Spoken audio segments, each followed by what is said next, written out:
Sound problem అని చెప్పిండు. Okay, మరి అట్లా తిరిగినప్పుడు మీకు ఎన్ని వేలు ఖర్చు అయింది? అతను దేశం వెళ్తుండే, అయితే వచ్చినప్పుడల్లా 50,000 ఖర్చు వస్తుంది. ఓ, వచ్చినప్పుడల్లా ఒక 50,000 ఖర్చు వస్తుండే. అట్లా ఎన్నిసార్లు ఖర్చు పెట్టిండు? 3 times 4 times అయితే పెట్టినాం. 3 times 4 times అంటే దగ్గర దగ్గర మనకు ఒక 2 లక్షలు 2.5 లక్షల వరకు ఖర్చు అయి ఉంటుందని చెప్పేసి అమ్మ అంటుంది. అంతే మేడం? 2.5 లక్షలు.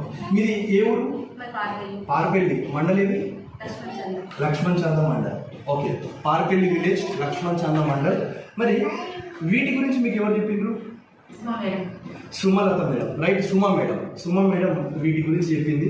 మన వెస్టేజ్కి సంబంధించినటువంటి ప్రొడక్ట్స్ గురించి మేడం చెప్పడం జరిగింది. తర్వాత ఇస్మాయిల్ సార్ కూడా వచ్చి ఇద్దరు కలిసి వీటిని రిఫర్ చేయడం జరిగింది. మరి మేడం వీటికి మీకు ఎంత ఖర్చు వచ్చింది? 5,000 వచ్చింది.